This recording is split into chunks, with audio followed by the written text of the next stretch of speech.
In this video, we're going to be covering mental division. So we're going to go through some strategies on dividing specific numbers mentally. So if you're dividing by 2, you just half the number. If you're dividing by 4, you half the number twice. If you're dividing by 8, you half the number 3 times. Now, if you're dividing a multiple of 10, so a 0 on the end, by 5, you can divide the number by 10 and then double it. Now, if you're dividing by 10, all you need to do is remove a 0 from the end. If you're dividing by 100, you just need to remove 2 zeros. So the first problem we have is 44 divided by 4. So this means we're going to half it twice.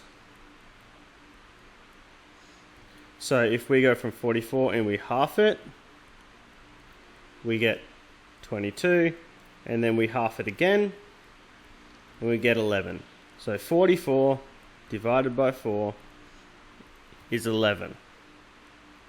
Next, we have 410 divided by 5. Now the trick was here to divide by 10 and then double.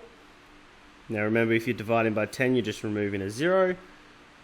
So 410 becomes 41 because we're dividing by 10 and then we're doubling it. So we get 82. So 410 divided by 5 is 82. And the last one, if we have 600 divided by 10, remember we remove the 0. So 600, we cross out that 0 and we're left with 60. Therefore 600 divided by 10 is 60. So to recap what we just covered, this is a quick video. If you're dividing by 2, you just half the number. Dividing by 4, you half it twice. Dividing by 8, halve it 3 times.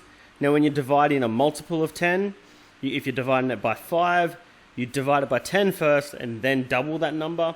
If you divide it by 10, you can just get rid of a 0. If you divide by 100, you just get rid of 2 zeros. If you divide by 1,000, you get rid of 3.